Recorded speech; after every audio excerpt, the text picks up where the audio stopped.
rugby débarque à Rio de Janeiro. À un an des Jeux, au cœur de ce Brésil où le football règne, le comité d'organisation Rio 2016 prépare activement ce retour olympique. En termes de développement, le rugby arrive à gagner les enfants, les nouveaux joueurs. Ici à Rio, ce n'est pas énorme, mais beaucoup de programmes se mettent en place, dont certains soutenus par World Rugby. Nous essayons de les relier avec ce qui se fait déjà dans les favelas ou les écoles, qu'elles soient publiques ou non. Exemple dans cette école du quartier d'Ipanema, l'association Rugby para Todos, Rugby pour tous, lance ce matin-là une initiation. Ces enfants découvrent qu'un ballon peut aussi être ovale.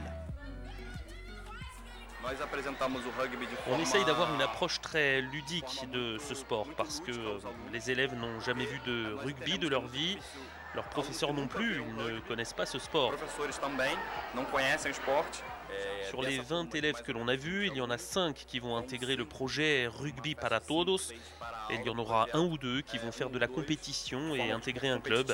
Ils se tourneront vers le Rio Rugby ou Guanabara Rugby. Guanabara, du nom de l'immense baie de Rio, a été créé par des Français venus construire le métro il y a 40 ans. Aujourd'hui, le club subsiste, parfois dans l'ombre, à l'image de certains entraînements sur la plage mythique de Copacabana. Mercredi, on n'avait que 3 spots sur 5 qui marchaient, ou 2 spots, avec intermittence.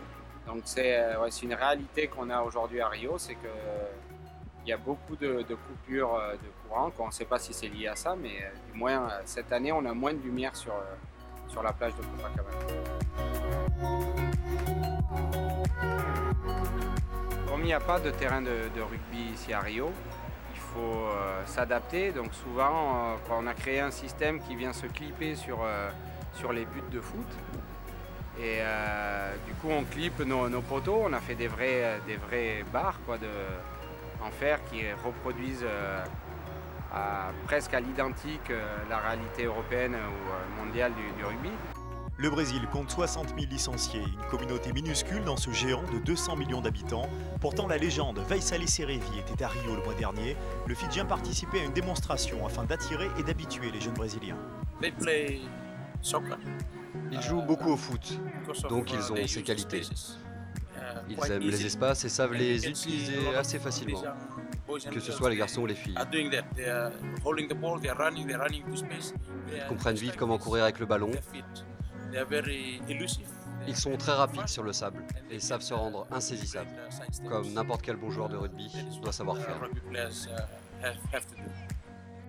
C'est le rugby à 7 qui est inscrit au programme olympique. Et pour le pays hôte, la meilleure chance de briller sera le tournoi féminin. Les Brésiliennes font partie du top 10 mondial.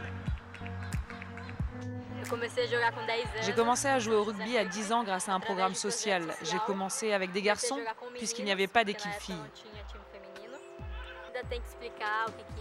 Nous devons expliquer ce qu'est notre sport à plein de gens. Les gens confondent avec le foot américain ou le baseball. Il y a une vraie sensibilisation à mener. Heureusement, d'autres connaissent ce sport et ils nous encouragent, d'autant qu'ils ne savaient pas qu'il y avait une équipe féminine. Pour elles, c'est un sport qui est beaucoup plus excessif, beaucoup plus demandeur que le football américain en termes de préparation physique, d'exigence.